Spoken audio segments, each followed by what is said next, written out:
শুভ ষষ্ঠী বন্ধুরা। আজকের পুজো আমরা মূলত কাটিয়েছি উত্তর কলকাতায়। হাতিবাগান, কাশীবোস লেন ইত্যাদি জায়গাগুলোতেই আমরা মূলত ঘোরাঘুরি করেছি।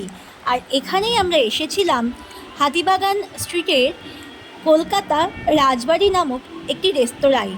তোমরা বুঝতেই পারছো, প্রথমে খুব সুন্দর করে স্বাগত জানিয়ে তারপর ভেতরে প্রবেশ করানো হচ্ছিল।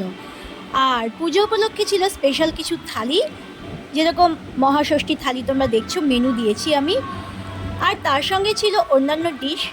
আমরা থালি নিইনি, তার বদলে আমরা বিভিন্ন জিনিস, বিভিন্ন খাবার আলাদা আলাদা অর্ডার করেছিলাম। প্রথমেই যে খাবারটা আমি দেখালাম, এটা খেতে দারুণ ছিল। এটা ছিল পনির আমসত্ত্ব চপ, আর ছিল মাটন কালা ভুনা আর পটল চিংড়ি, তার সঙ্গে বেগুনি, কাতলা কালিয়া, পাঁপড়, আর ছিল সাদা ভাত আর বাসন্তী পোলাও। আর পরে আমরা রসমালাই আর পায়েস এটাও নিয়েছিলাম।